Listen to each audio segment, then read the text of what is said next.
en momentos de necesidad. Bendito sea su nombre.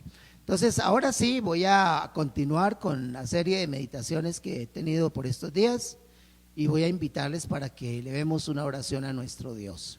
Señor, te damos gracias porque tú eres fiel.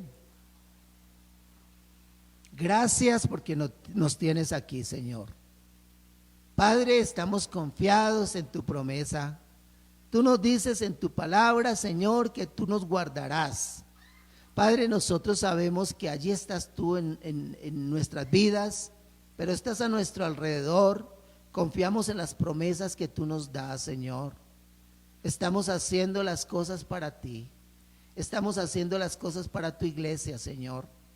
Y no hay ninguna otra intención en nosotros sino adorarte a ti, alabarte a ti, reconocerte como el grande, como el soberano, el poderoso.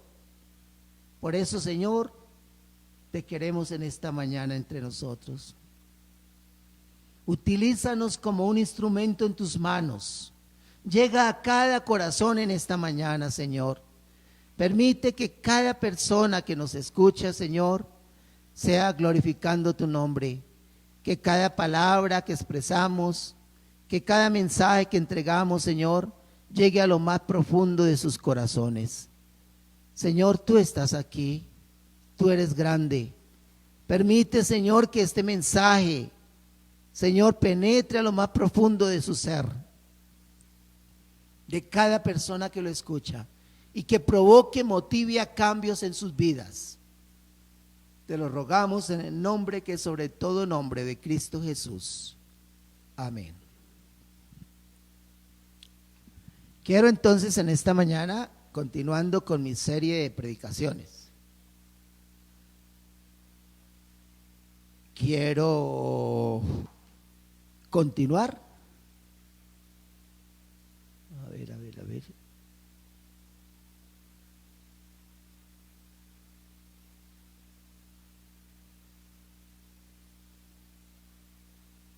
Los que nos han tenido la oportunidad, los que han tenido la oportunidad de acompañarnos en estos domingos,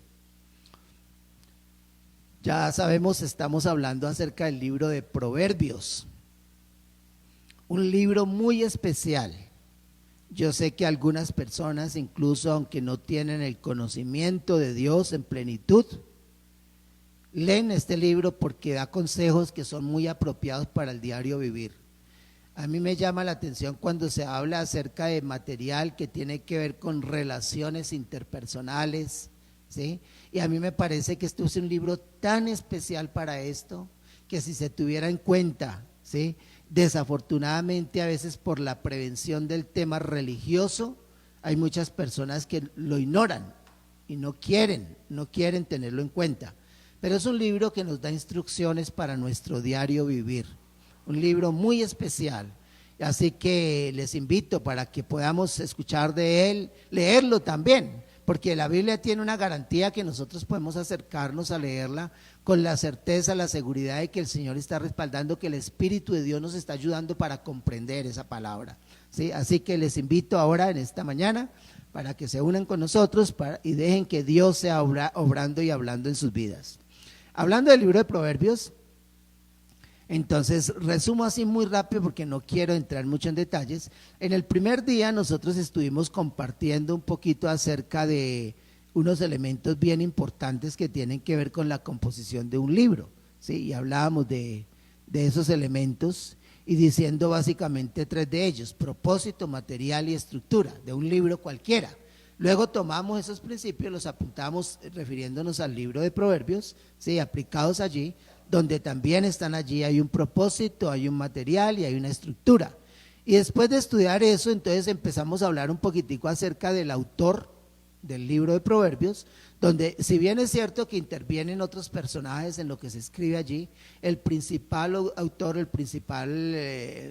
contenido mayor del libro de Proverbios es de Salomón, que lo distingue la Biblia fácilmente diciendo que Salomón, hijo de David, rey de Israel. Después de hablar un poquito acerca de él, de su testimonio, su vida, cómo el Señor lo utilizó y todas estas cosas, empezamos luego a hablar de dos palabritas claves allí, ¿no?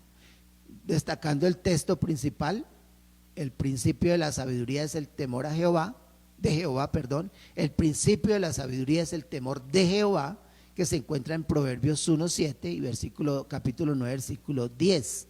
Y entonces, después de mirar eso, ¿sí?, decíamos que valía la pena resaltar dos palabritas claves: sabiduría y temor, porque esas son las dos palabritas claves de ese versículo, sabiduría y temor.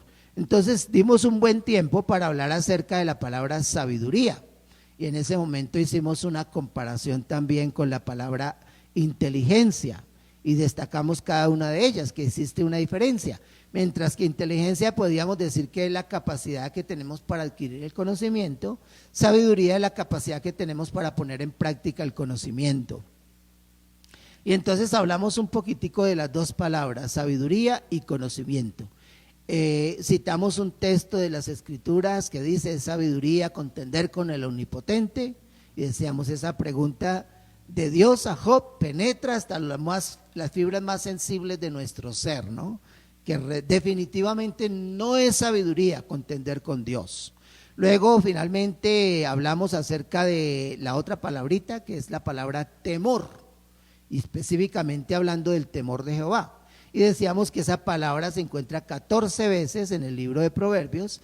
Definíamos un poquitico lo que eso significaba, ¿sí?, esa expresión, y mencionamos esas 14 veces en que se encontraba en el libro de Proverbios. Leímos esos textos inclusive, ¿sí?, y decíamos que cuando esa palabra se usa en relación con una persona de alto rango, connota temor reverente, es la actitud con que un individuo reconoce el poder y la condición de la persona a la que se reverencia, se le rinde su debido respeto.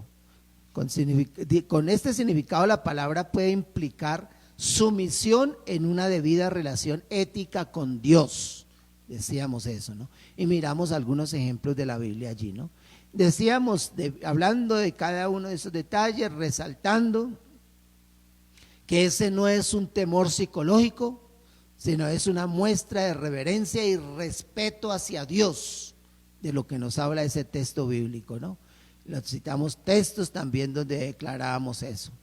Y valía la pena, esto fue lo último que hablamos el domingo pasado, para conectarme ya con lo que quiero compartir en este domingo. Vale la pena recordar también las palabras de Salomón en su libro de Eclesiastés, ¿sí? Y aquí quiero hacer un alto, porque ahí al final, el domingo pasado, por el tiempo, corrimos un poco en esa última parte, pero quiero volver a ese puntico. Yo dije el domingo pasado que iba a retomar esa idea, ¿sí? Recordar las palabras del mismo Salomón en su libro de Eclesiastés. Cuando yo leo ese libro de Eclesiastés, no sé, pero algo especial viene a mi memoria, ¿sí? Y es bien importante esto, ¿no? Algo especial viene a mi mente. Yo veo a Salomón un anciano, porque es uno de los últimos escritos de Salomón, el libro de Eclesiastés, y es un anciano, ya ha vivido su vida, ha tenido muchas experiencias. Yo no sé cuántos de nosotros nos gusta o tenemos paciencia para escuchar ancianos, ¿sí? Yo no sé si es porque ya estoy llegando yo a esa edad que ahora hablo de la paciencia para escuchar ancianos, ¿sí? Pero cuando se está niño, cuando se está adolescente, cuando se está joven, no hay paciencia. Para los niños, para los jóvenes es lo más aburridor sentarse a escuchar a un anciano. Es una lástima, ¿no? Porque detrás de eso hay una experiencia, una vida, que lo que nos transmite es eso, es sabiduría, ¿sí? Es vida, es experiencia. Y cuando yo leo el libro de Eclesiastés, encuentro a un anciano que está haciendo eso, compartiéndonos sobre sus experiencias de vida, ¿sí? Y en esas experiencias de vida, Salomón nos está diciendo, ¿sí?, todo lo que él fue, lo que él hizo, lo que él vivió, y hace un recuento de todas las cosas que tuvo y lo que no tuvo, y haciendo ese recuento llega a una conclusión. Muchos leen el libro de Eclesiastés y dicen, no, es el libro más aburridor, y la verdad es que si uno saca los últimos versículos del libro, se vuelve un libro sin sentido. El libro no tiene sentido sin esos últimos versículos. Pero cuando yo me pongo en relación esos últimos versículos del libro con el resto del libro, le encuentro sentido. Es curioso esas estructuras que Salomón utiliza en sus escritos. Mientras que en Proverbios, la parte fundamental principal para entender todo el libro lo encontramos en los primeros versículos. En Eclesiastés, la parte para entender todo el libro está al final. Salomón empieza a hablar acerca de la juventud, del tener dinero, de las riquezas, de la inteligencia, de la belleza y de todas esas cosas, y dice: vanidades, vanidades, todo es vanidad. El problema es cuando nosotros entendemos esa palabra vanidad como algo malo, y el escritor no nos está diciendo que es malo, porque está hablando de la juventud, por ejemplo, y la juventud no es mala, ¿sí? Entonces no puede decir el autor que eso es malo, pero está diciendo que son vanidad. Y el término vanidad que utiliza él es expresando que es algo que pasa, que se acaba. Miren, esto es vanidad, pero no está diciendo que es malo, ¿sí? Es vanidad, es algo pasajero. Dice: la belleza es pasajera, es vanidad. La juventud es pasajera. Todo eso lo habla él diciendo que es pasajero. Pero cuando llega a su parte final del libro, en esos versículos 13 y 14, destaca la importancia del libro y el sentido que ese libro tiene. Y destaca un detallito que dice que no es vanidad. Y dice así ese texto de las Escrituras: Ahora bien, ¿qué enseñanza se puede sacar de este libro cuando todo ya está dicho? Que lo mejor que un ser humano puede hacer es tener temor de Dios y obedecer sus mandatos. Dios conoce todo lo que hace la gente, lo bueno y lo malo, hasta lo más secreto. Él será quien juzgue. Dice en la versión Reina Valera: el fin de todo el discurso oído es este. En otras palabras, ¿por qué digo todo eso? Dice Salomón.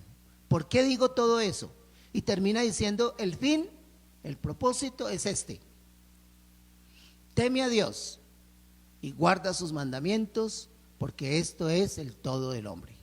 En Proverbios dice: el principio de la sabiduría es el temor de Jehová. Y aquí en Eclesiastés termina diciendo: teme a Dios y guarda sus mandamientos, porque esto es el todo del hombre.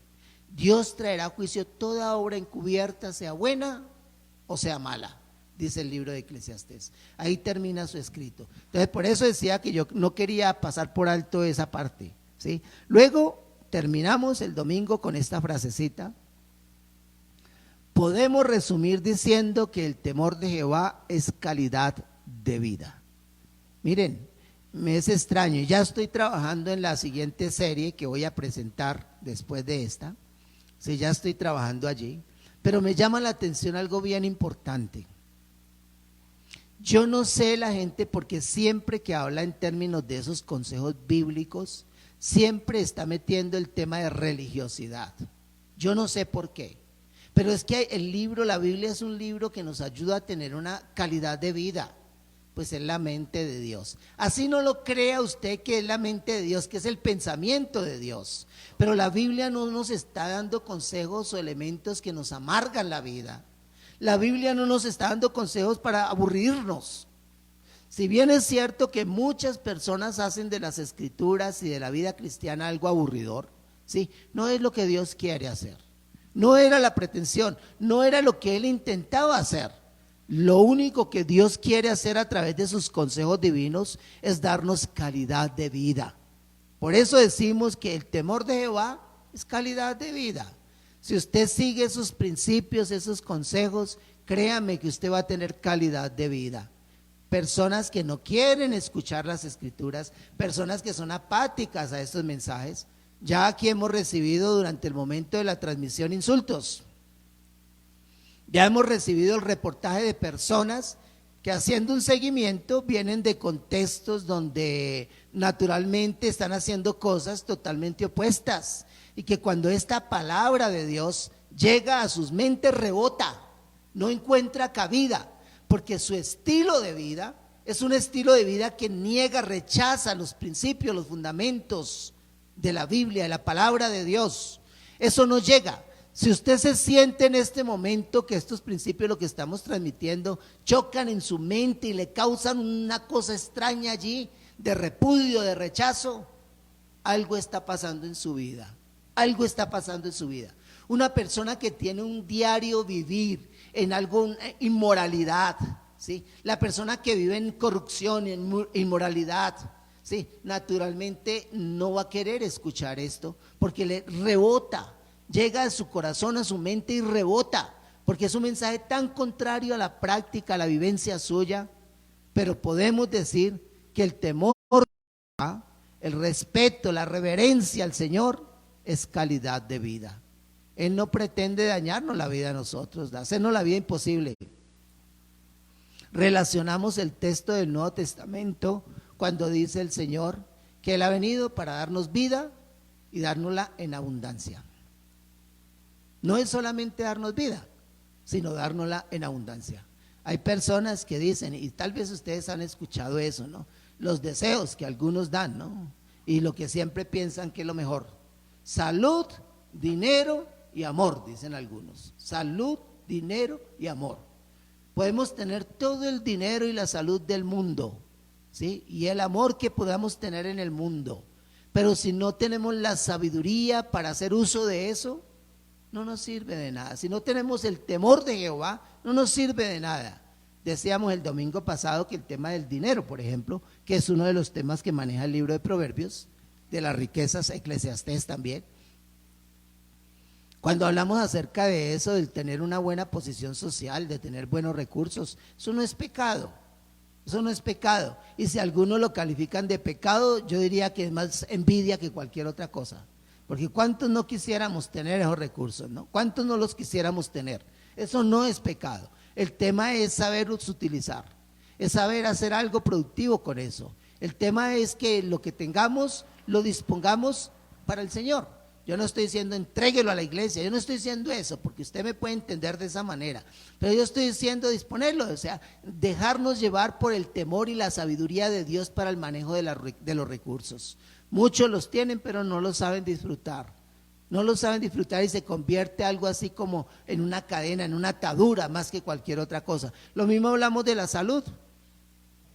Usted tiene salud, pero si no sabe hacer uso de esa salud que tiene, pues no está haciendo mayor cosa. Resumimos esos puntos anteriores diciendo que el temor de Jehová es calidad de vida. Ahí con eso cierro y remato esa parte número de la parte 3 que compartimos la semana pasada. Hoy quiero entrar entonces, sabiduría de lo alto, parte 4, ¿sí? Parte 4. Y para empezar con esa parte 4, yo quiero retomar la lectura del libro de Proverbios. En su primera parte, voy a hacerlo yo ahorita, en su primera parte del libro de Proverbios,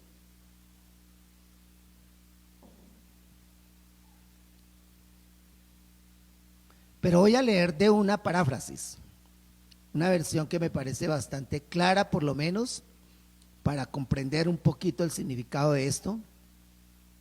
Dice el libro de Proverbios, la parte introductoria, los versículos 1 al 19. Proverbios capítulo 1, versículos 1 al 19. Si ustedes quieren seguirme allí en sus casas, en la versión que tienen, o quieren escuchar solamente, pueden hacerlo. Pero miren lo linda es esta porción de las Escrituras. Y ustedes dirán si esto es religiosidad. ¿Sí? Son consejos prácticos para una calidad de vida. Dice así esta porción de las Escrituras. Propósito del libro, lo titula aquí. Estos son los proverbios de Salomón, hijo de David, rey de Israel. Estos proverbios tienen como propósito que ustedes, los jóvenes, lleguen a ser sabios, corrijan su conducta y entiendan palabras bien dichas y bien pensadas. También sirven para enseñar a los que no tienen experiencia, a fin de que sean cuidadosos, honrados y justos en todo, que muestren astucia y conocimiento y piensen bien en las cosas que hacen. Ustedes, los sabios e inteligentes, escuchen lo que voy a decirles. Así se harán más sabios y ganarán experiencia. Así podrán entender lo que es un proverbio, lo que es un ejemplo, lo que es una adivinanza. Todo el que quiera ser sabio debe empezar por obedecer a Dios. Pero la gente ignorante no quiere ser corregida, ni llegar nunca a ser sabio. Querido jovencito, Atiende a tu padre cuando te llame la atención y muestra respeto cuando tu madre te enseñe. Sus enseñanzas te adornarán como una corona en la cabeza, como un collar en el cuello. Querido jovencito, si los malvados quieren que te portes mal, no te dejes llevar por ellos. Tal vez te digan: ven con nosotros, ataquemos al primero que pase y quitémosle todo lo que traiga. Si muere, que muera y que se lo coman los gusanos. Matemos por el solo gusto de matar. Con lo que robemos, llenaremos nuestras casas y nos haremos ricos. Júntate con nosotros y juntos nos repartiremos todo lo que ganemos.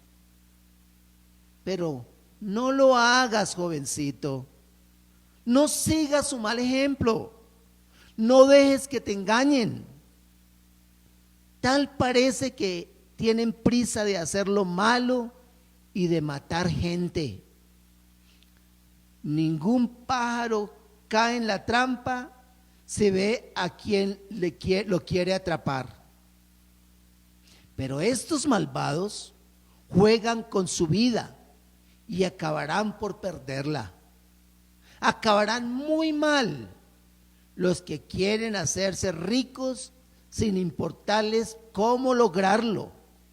Acabarán perdiendo su vida. Hasta ahí nada más esa parte de las escrituras. Notan la belleza de ese pasaje, ¿no? O sea, aquí no está hablando de cosas religiosas. Aquí está hablando de un diario vivir. Está hablando de la situación, lo que tenemos a diario, ¿sí? Lo que tenemos a diario. Tenemos un mundo en nuestra juventud, en la niñez, la adolescencia y aún muchos adultos que viven la vida y siguen cayendo en las trampas, las artimañas que el mundo les presenta. Tenemos gente falta de carácter, de personalidad para pararse bien. ¿Sí? Aún no podemos decir que los cristianos nos salvamos de eso. Si los cristianos fuéramos personas de carácter, de firmeza, que pudiéramos decirle a las cosas que tenemos que decir sí y a lo que decir no, tenemos que decirle no, yo creo que nuestras vidas serían diferentes. ¿Sí? En la Biblia encontramos ejemplos, por ejemplo, como Daniel decidió no contaminarse, dice la escritura, ¿sí? Si tuviéramos nuestros niños, nuestros jóvenes, adolescentes y aún gente madura, capaz de tener firmeza, saber dónde está parado y no moverse de ahí. Pero muchas veces son seducidos por este tipo de personas, ¿no? Y a veces se ponen entre la espada y la pared, ¿sí? Cuando tienen que tomar decisiones. Porque lo peor de todo es cuando nos enfrentan, nos critican y nos alan para meternos en un tipo de vida que no es el nuestro. Porque la actitud del adolescente, del joven, es complacerse con la gente que tiene a su alrededor, de no hacer el oso. Y por eso muchos se dejan llevar, por eso muchos son seducidos, arrastrados, ¿sí? Porque están allí metidos en la onda, en lo nuevo que resulta. No importa que hagan daño, pero se meten allí.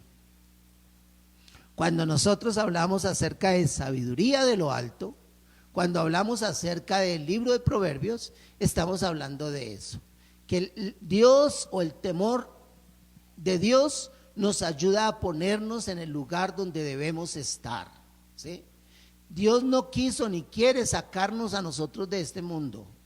Qué bueno, dicen muchos, qué bueno poder estudiar en una universidad donde sea una universidad cristiana, los profesores sean cristianos y el personal que trabaja ahí es cristiano. Qué bueno ir a comprar la carne a la carnicería del hermano en la fe, que ama al Señor y que no nos va a engañar con la pesa, no nos va a engañar con el precio. Dicen algunos, qué bueno que toda mi vecindad fueran creyentes, que yo pudiera salir de mi casa y dejar la puerta abierta. Es un mundo ideal, pero es un mundo por allá en las nubes, es una utopía. Y eso no es lo que Dios quiso con nosotros. Dios nos quiso mandar a un mundo donde estamos alrededor de nuestros vecinos incrédulos, nuestros maestros ateos, nuestros maestros que no quieren saber de Dios y que quieren meternos sus conceptos a la fuerza. Nos ha mandado a universidades donde nos encontramos con diferentes pensadores y pensamientos. Nos ha mandado a comprarle la carne al vecino, al de la esquina, al de la fama, que es un tramposo, que nos cambia la balanza y que nos hace engaños para buscar lucro propio. En ese mundo es donde estamos. Es ahí donde Dios nos ha puesto a nosotros. Y por eso en su oración de capítulo 17 de Juan, Jesús, cuando eleva la oración al Padre, dice: yo te ruego no que los quites del mundo, sino que los guardes del mal. Es en ese mundo donde tenemos que hacer uso de la sabiduría de lo alto. Es en ese mundo donde tenemos que nosotros hacer parte y entregar, dar a conocer calidad de vida al relacionarnos con nuestro Dios supremo. No importa que hagamos el oso. Yo recuerdo mucho en mi tiempo de colegio, yo tenía muchas discusiones con los profesores cada vez que atacaban principios bíblicos. Doy gracias a Dios porque desde niño conozco del Señor, siendo joven conocí al Señor, que son dos cosas diferentes, ¿no? Desde niño fui instruido en los salones de escuela dominical, en la iglesia, en la casa, con la palabra de Dios, y sabía mucho de Dios. Pero en la edad de mi juventud lo conocí a Él. Digo siempre que no por el hecho de nacer en un garaje se quiere decir que es carro. Yo tuve que tomar una decisión de seguir a Cristo. Pero estaba en ese tiempo cuando escuchaba decir barbaridades en el colegio. Quienes dictaban la clase de filosofía eran sacerdotes. Y naturalmente muchos temas salían a relucir de temas bíblicos. Y habían discusiones allí. Y cuando los profesores se sentían que no tenían argumentos para debatir, alguna estupidez decían para ridiculizarme y que todo el grupo del salón soltara la risa y me vieran a mí como el más ridículo de todos. Y esa es la estrategia que muchos profesores utilizan. Cuando ya no tienen argumentos, entonces quieren ridiculizar al estudiante cristiano para que todo el mundo se ría y él se sienta ruborizado ahí y termine con su argumento. Yo a un profesor se lo llegué a decir: eso es lo que ustedes hacen porque no tienen argumentos. El único argumento de ustedes es buscar que el estudiante quede en ridículo aquí. Eso se lo llegué a decir a un profesor, ¿sí? Pero eso es lo que Dios nos ha dado, o sea, para tener firmeza en medio de situaciones difíciles. En el mundo estamos, y es allí donde nos toca luchar. Es allí donde nos toca pelear, es allí donde nos toca. Estamos estudiando los miércoles el libro de Judas, y el consejo, el versículo clave de Judas allí es la solicitud que el escritor sagrado hace a sus lectores, exhortándoles a que contiendan ardientemente por la fe. Estamos en un mundo como cristianos, como hijos de Dios, como conocedores de la palabra del Señor, a contender ardientemente por la fe que ha sido dada a los santos. ¿Y cómo lo vamos a hacer? Hay una canción que entonamos también aquí en la iglesia, ¿no? Párate firme, párate firme. Y es así que vamos a contender por la fe. Parados firme con la armadura de Dios, vamos a luchar. Y el libro de Proverbios nos entrega eso, porque nos entrega lo más precioso, el principio de la sabiduría, que es el temor de Jehová. Eso lo está diciendo. Esa es la sabiduría de lo alto. Así que, mis hermanos, cuando entramos a esta parte 4 o a esta parte cuarta, ¿sí? Cuando entramos a esta parte cuarta, ¿sí? Después de resumir esas dos palabras, sabiduría y temor, que espero que nos sirva mucho para lo que viene, ¿sí? Después de resumir esas dos palabras, ahora entremos a hablar un poco del propósito del libro, en la lectura que acabamos de hacer. El propósito del libro, ¿sí? El escritor sagrado, en el capítulo 1, versículos 2 al 6, nos describe el propósito. con toda claridad el propósito para el cual ese libro es escrito. Nos lo describe con toda claridad. Ahí no hay enredos, no hay enredos. A veces cuando tenemos diálogo con alguna persona, estamos conversando con alguien, entonces llegan situaciones en nuestra mente y nos ponemos a interpretamos equivocadamente, ¿no? ¿Qué me quiso decir fulanito cuando dijo esto y esto y esto? Y a veces nosotros decimos, nos toca leer entre líneas, porque también estamos en un contexto de un mundo que no es claro para hablar, ¿sí?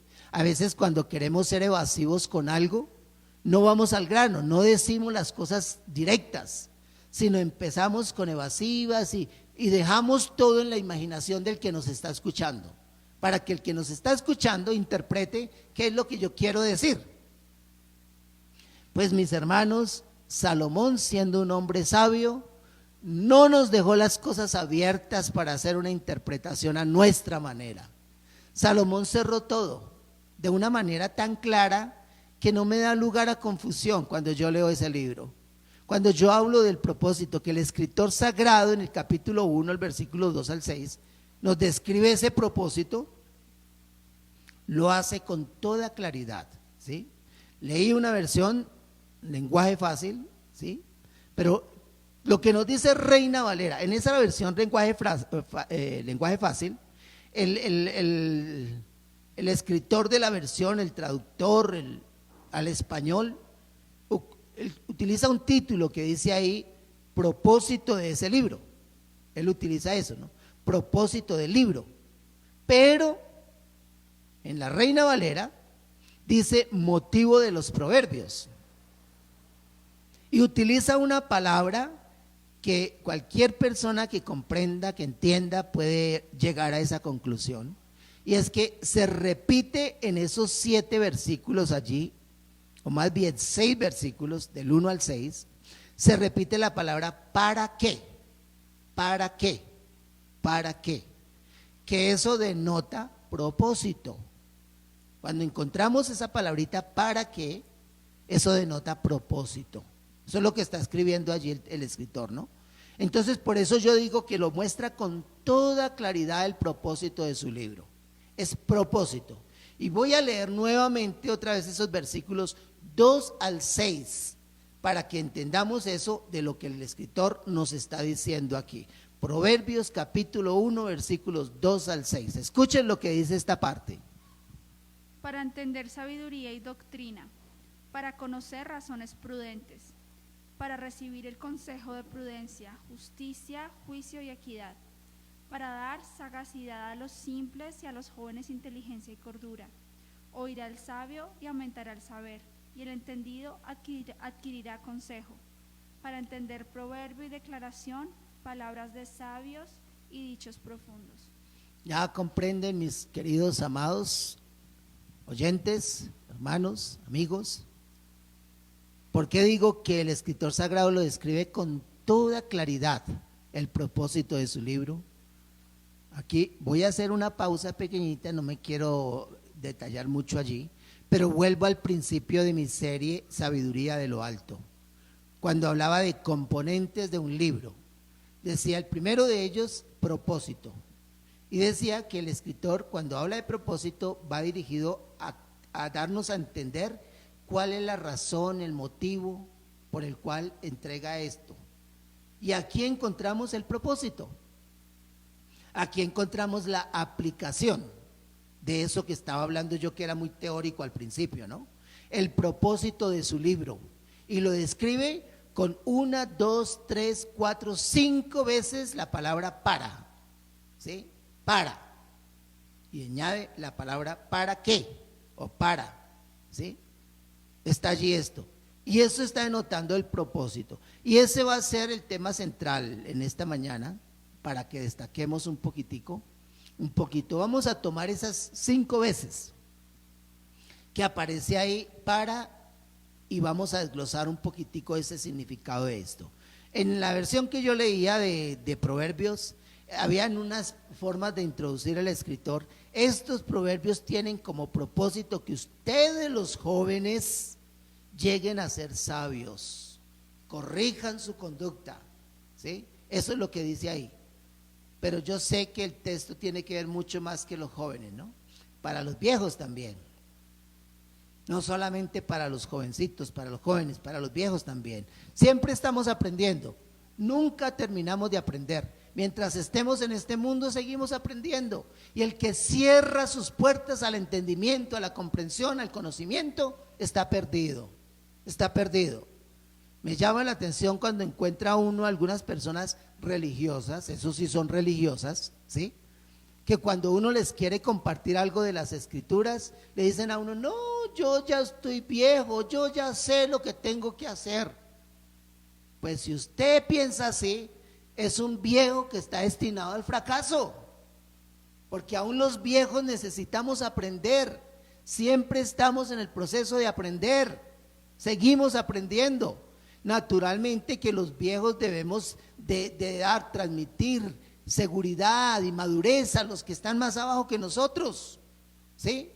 Debemos transmitir eso, pero hay muchos viejos que se dejan manejar, manipular por jóvenes, ¿sí? Y que no pueden, porque no tienen el conocimiento, no tienen la pericia, no tienen la sagacidad, todo esto que habla este libro de Proverbios, ¿sí? Pero nosotros necesitamos aprender también. No piense que usted ya es viejo para aprender, para recibir cosas nuevas, para hacer uso de lo que Dios le dio, como ser pensante. No piense en eso. Y entonces así entramos a estos 5 para que aparece aquí, ¿sí?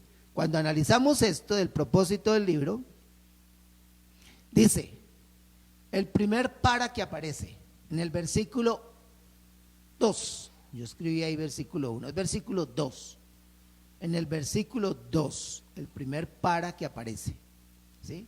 Dice, para entender sabiduría y doctrina. Para entender sabiduría y doctrina, dice el primer para, ¿sí? Los proverbios de Salomón, hijo de David, rey de Israel, ¿para qué son dados? ¿Cuál es el propósito de su libro? Cada vez que yo encuentro una de las páginas aquí, que leo cada detalle, cada versículo, cada tema que nos presenta el libro de Proverbios, encuentro que la razón de eso es entender sabiduría y doctrina. Entender sabiduría y doctrina. Ese es el propósito. ¿Para qué está escrito el libro de Proverbios? Mis hermanos, no es para hacer plata, no es para hacer plata. Hace algunos años hablaba yo con una persona supuestamente erudita, entendida, ¿sí? Hace unos años atrás, el comandante de la 4ª Brigada en Medellín, y hablando yo de las escrituras y todo eso, llegó a decirme una frase que, pues yo respondí también parándome en mi lugar. Pero decía que la Biblia era un libro escrito para hacer plata, eso decía él. Que la Biblia había sido un libro escrito solamente para sacarle la plata a la gente. Y entonces yo utilicé un argumento diciéndole, mire, la Biblia no fue escrita en el tiempo de hoy, la Biblia no fue escrita hace 10 años, 20 años. La Biblia viene de hace años atrás, cuando ni siquiera el mundo necesitaba esas artimañas. En los tiempos en que la Biblia fue escrita, ¿sí? En los tiempos se habla de que la Biblia fue escrita en un periodo de más de 1600 años, pero se cerró el canon bíblico, se cerró más o menos en el año 100 después de Cristo. Es decir, que estamos hablando hace más o menos 1920 años que fue cerrado el canon bíblico. O sea, no aparece nada nuevo después. Y hace 1920 años no se necesitaba escribir un libro como estos con el propósito de hacer plata, le decía yo a él. Nunca, jamás. Esa idea no cabe en la cabeza de una persona pensante, le decía yo a él. ¿Sí? Hace 1900 años la Biblia no se necesitaba de ese tipo de cosas para hacer plata. Está bien, y tengo que reconocerlo, que muchos siguen hoy la Biblia o crean grupos religiosos, una nueva secta o lo que se llame, con el propósito de hacer dinero, ¿sí? Pero es que la Biblia no fue escrita para eso. Pobrecitos ellos, y llegará el momento en que estos van a tener que dar cuenta a Dios. Pero la Biblia no tenía ese propósito. La Biblia tenía un solo propósito. Toda la escritura es inspirada por Dios y útil para enseñar, corregir, redarguir, instruir en justicia, a fin de que el hombre de Dios sea perfecto, enteramente preparado para toda buena obra, dice la escritura. Y esto es buena obra. Cuando dice para entender sabiduría y doctrina. Desglosemos un poquitico esas palabras, ¿sí? Pensemos en la primera, entender. No voy a mencionar ahorita la palabra sabiduría porque ya la hablamos, ¿sí? Voy a tomar palabras como entender, que está aquí, doctrina, ¿sí? Pero no voy a tomar ahorita sabiduría porque ya hablamos de eso, ¿no? Entonces vamos a hablar de entender, esa palabrita. Cuando hablamos de la palabra entender, y que se va a repetir aquí en el libro de Proverbios, ¿sí? Está hablando de reconocimiento, y es más, utiliza la palabra conocer. Miren, en nuestro contexto español, a veces nos cuesta trabajo entender lo que significa esa palabra, ¿sí? Porque yo muy fácil puedo, cuando veo pasar una persona por el frente de mi casa, decirle a mi esposa, yo conozco a esa persona. Y es un término que usamos y que muchos nos corrigen, un término mal usado, ¿no? Porque eso, cuando habla de conocer, tiene que ver con una experiencia muy relacional, ¿sí? Una experiencia de relación con la otra persona. Yo no puedo hablar de conocer a simple vista, porque la he visto muchas veces pasar por acá. No puedo hablar de conocer porque algunas veces me he parado a hablar con ella en la calle. No puedo hablar de conocer porque me la he encontrado en la tienda. Cuando hablamos de reconocer, tiene que ver con una experiencia muy relacional, experimental, ¿sí? Tiene que ver con una experiencia muy a fondo. Es más, en la Biblia, ¿sí? En la Biblia, cuando se utiliza ese verbo, se utiliza en un contexto también sexual, ¿sí? No digo que siempre que hablamos de conocer tiene que haber un contexto sexual, pero dando a entender esa experiencia relacional y experimental, dice, y conoció a Adán a su mujer Eva y dio a luz un hijo, el cual puso por nombre, y ahí está hablando de una experiencia muy de cerca, ¿sí? Y ahí eso me trae muchas enseñanzas, lo que implica esa relación, ese conocimiento. Así que cuando el texto bíblico está diciendo que para entender sabiduría y doctrina, está hablando de ese tipo de conocimiento, para conocer. Una cosa es escuchar, una cosa es haber oído hablar de, y otra cosa es tener la experiencia de cerca, ¿sí? Es haber experimentado, es discernir con toda claridad. Son dos cosas muy diferentes. Mire, uno de los errores que cometemos cuando estamos estudiando la Biblia es precisamente ese, ¿no? Que hay muchas personas que están estudiando la Biblia, pero no la llevan allá, a ese entendimiento. Recuerdan que cuando yo empecé con toda esta serie, cité un pasaje del Antiguo Testamento, donde decía, y leían en la ley de Dios de modo que entendiesen la lectura, decía, ¿no? O sea, no es algo superficial. El problema del religioso es eso, que es una lectura superficial, nunca se mete a fondo, nunca se mete a tener una relación, sino todo es superficial. Por eso lo he dicho a manera de broma, de chiste, pero para muchos esto es más que un chiste, es una realidad. Que el boxeador podría decir que su texto favorito es aquel que dice, más bienaventurado es dar que recibir. Naturalmente, si él quiere sacar la Biblia de su contexto, él va a hacer eso y va a tomar el pasaje para decir lo que él quiere decir. Que el dueño de la funeraria diría, para mí el vivir es Cristo y el morir es ganancia. Seguramente que él podría decirlo así, sacando el texto de su contexto. Pero cuando estamos hablando de entender, de comprender, de experimentar, es más que eso. Es más de coger un texto a la ligera para aplicarlo como a nosotros se nos ocurra.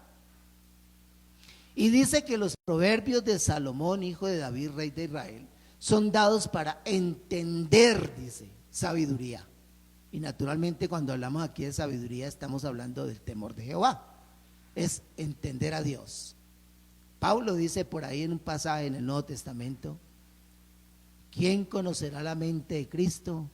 Mas nosotros tenemos la mente de Cristo. Tener la mente de Cristo es entender a Dios, es ver las cosas como las vería Dios, es a más de simplemente pasar por encima un vistazo general, es entender por qué Él lo está diciendo, es entender las razones de las cosas. Tantos principios, aquí vamos más adelante a mirar algunos de esos, ¿sí? Pero tantas ideas que nos presenta. Cuando la palabra de Dios me invita a ser marido de una sola mujer, yo tengo que entender por qué lo dice la palabra de Dios. Él no lo hizo para amargarnos la vida. Hay razones. Nuestra sociedad se corrompe, se daña día a día. Se daña día a día. Pero Él nos invita a entender lo que la palabra de Dios está diciendo, ¿sí?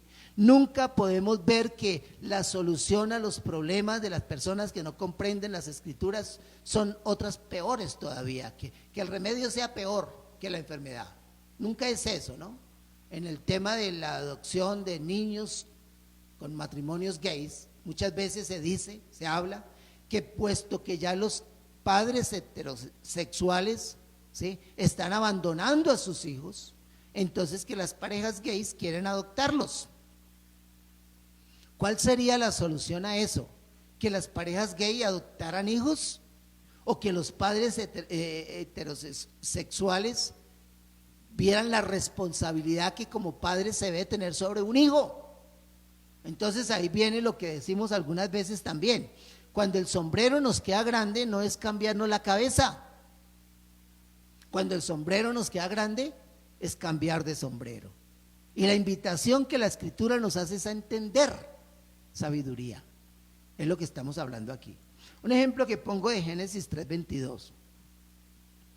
Cuando Adán y Eva pecaron, conocieron, y ahí entendemos la palabra, el bien y el mal. Eso dice Génesis 3:22, ¿sí? Conocieron el bien y el mal. Esa palabrita que utiliza Génesis está diciendo experimentaron el bien y el mal. No fue solamente dijeron, ahora sabemos lo que es el bien y el mal, sino conocieron, experimentaron, se relacionaron con el mal también, no solamente con el bien, ¿sí? Hubo una experiencia en sus vidas y dijeron, ahora ya sabemos lo que eso es, por la experiencia adquirida, ¿sí? Naturalmente que una de las bellezas que Dios nos da es que nosotros no necesitamos experimentar algo negativo para saber que es malo. No necesitamos hacerlo. Dios nos libre de eso, ¿sí? Dios nos libre de eso. Y ahí es donde yo hablo un poquito acerca del joven, cómo se deja llevar fácilmente, ¿no? Yo nunca en mi vida he consumido alucinógenos, marihuana, ni nada de esas cosas, ¿sí? Y yo no necesito solamente experimentándolo para saber qué es. La experiencia de otros, el deterioro en la vida de muchos me lleva a mí a pensar, a razonar, a conocer, a entender sabiduría de que no es algo agradable, ¿sí? Lo que ha pasado con aquellas personas que se han metido, se han sumergido en el mundo de las drogas, me enseñan a mí, me permiten entender con sabiduría de que no es bueno. El fracaso de muchos me ayuda a entender a mí. Naturalmente yo no busco el fracaso de muchos, pero sí a través de eso entiendo. Y es lo que pasa aquí. Y Dios nos ha alertado a través de su palabra, a través de estos consejos de Proverbios. Nos ha alertado para nosotros no caer en esos errores, ¿sí? Entonces es bueno conocer esa parte. Y ahí tengo el ejemplo entonces de Adán y Eva. Cuando habla de doctrina en este mismo versículo dice para entender sabiduría y doctrina. Está hablando de advertencia, está hablando de instrucción, de enseñanza, disciplina, consejo, ¿sí? Está hablando de eso. Vamos a leer estos versículos que aparecen allí. Proverbios 1:7, que es el que tenemos como lema del libro, y dice: el principio de la sabiduría es el temor de Jehová. Los insensatos desprecian la sabiduría y la enseñanza. Ahora 15, versículo 5. El necio menosprecia el consejo de su padre, mas el que guarda la corrección vendrá a ser prudente. Doctrina, ¿qué es doctrina? Instrucción, enseñanza, disciplina, consejo, advertencia. Todo eso está relacionado con doctrina. El texto completo dice para entender sabiduría y doctrina. El necio lo desprecia. El necio lo desprecia, ¿sí? Los insensatos, dice 1:7, los insensatos desprecian la sabiduría y la enseñanza. Los insensatos desprecian la doctrina. En otras palabras está diciendo eso, ¿no? Doctrina es eso, es esa instrucción, esa advertencia, esa enseñanza, esa disciplina. Y dice el texto que Proverbios nos sirve para eso, nos sirve para entender sabiduría y doctrina. Voy más adelante a mencionar, a enfatizar un poquito esas palabras que utiliza ahí: insensato, necio, ¿sí? Varias palabras que utiliza en ese contexto. En segundo lugar, cuando hablamos del para, dice en nuestra versión Reina Valera, para conocer razones prudentes. Para conocer razones prudentes, ¿sí?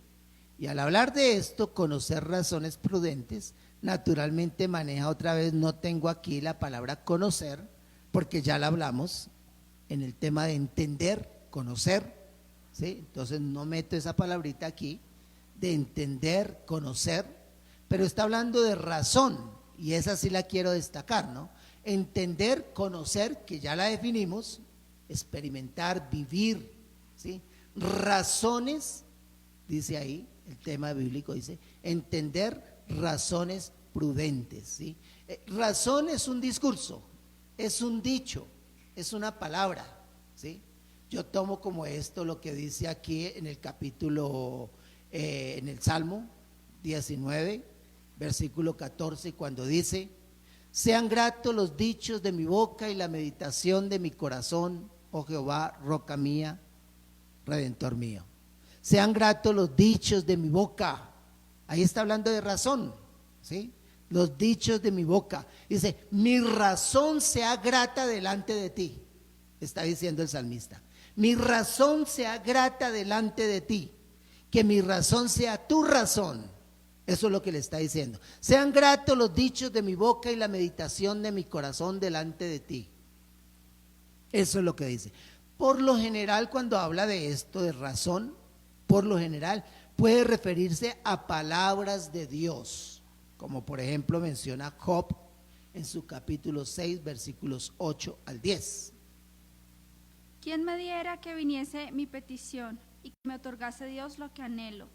Y que agradara a Dios quebrantarme, que soltara su mano y acabara conmigo. Sería aún mi consuelo si me asaltase con dolor sin dar más tregua, que yo no he escondido las palabras del Santo. No he escondido las palabras, las razones del Santo. Y ahora el Salmo 138, el versículo 4.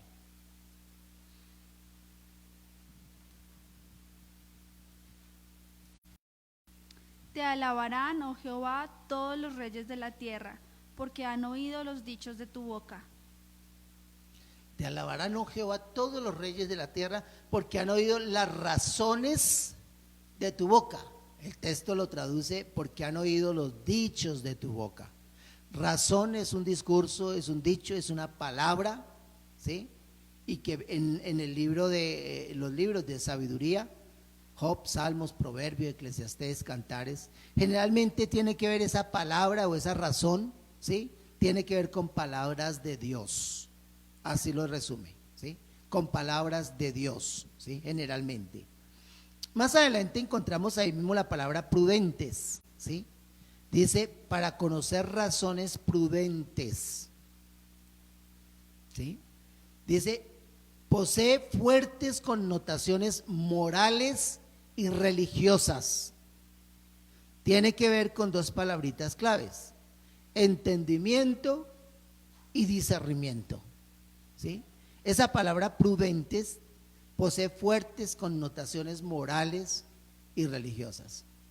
Tiene que ver con entendimiento, que ya lo hablamos, entendimiento, conocimiento, pero tiene que ver con discernimiento también, ¿sí? Esas dos palabritas. Cuando hablamos de discernimiento, es entender con toda claridad y que nos pongan dos situaciones, tres situaciones y nosotros podamos escoger entre ellas la más correcta a seguir. Pues naturalmente para muchos la más correcta es lo que hace daño, no solamente a esta persona, sino a las personas que le rodean también, ¿sí? Pero esas dos palabritas, entendimiento y discernimiento, estas dos son el objeto del conocimiento de Dios. Entender y saber escoger. Miren, yo no puedo pasar por alto decir que cuando la Biblia habla de que Dios creó al hombre a su imagen y semejanza, ¿sí? Cuando Dios, esa imagen y semejanza tiene que ver con la razón, con el entendimiento, pero también con el discernimiento, escoger entre lo bueno y lo malo. Dios nos creó para eso. Por eso Dios no, cuando usted está haciendo una cosa desastrosa, no baja del cielo, desciende con fuego y lo termina, lo acaba ahí. Dios le da oportunidad a usted para que escuche de Él, que abra sus oídos, sus ojos, porque usted tiene discernimiento para eso, para decidir. Por eso digo, estas dos son el objeto del conocimiento de Dios. Cuando usted sabe hacer uso de esas dos, entender y discernir, esto le ayuda a usted al conocimiento de Dios. Miren lo que dice Proverbios capítulo 9, versículo 10. El temor de Jehová es el principio de la sabiduría, y el conocimiento del Santísimo es la inteligencia. El conocimiento del Santísimo. Por eso digo que esas dos son el objeto del conocimiento de Dios, ¿sí? Número 3, siguiendo ese texto de ahí del comienzo. La primera dice, para entender sabiduría y doctrina. Número 2 dice, conocer razones prudentes. La número 3 dice, para recibir el consejo de prudencia, justicia, juicio y equidad. Para recibir el consejo, dice, de prudencia, justicia, juicio y equidad. Voy a dejarla por ahí, no voy a seguir avanzando. El próximo domingo, si Dios nos permite, retomamos las dos anteriores y entramos a aplicar un poquitico esto. Yo les animo a ustedes que allá donde están en sus casas, tomen como algo serio en estos días leer el libro de Proverbios, ¿sí?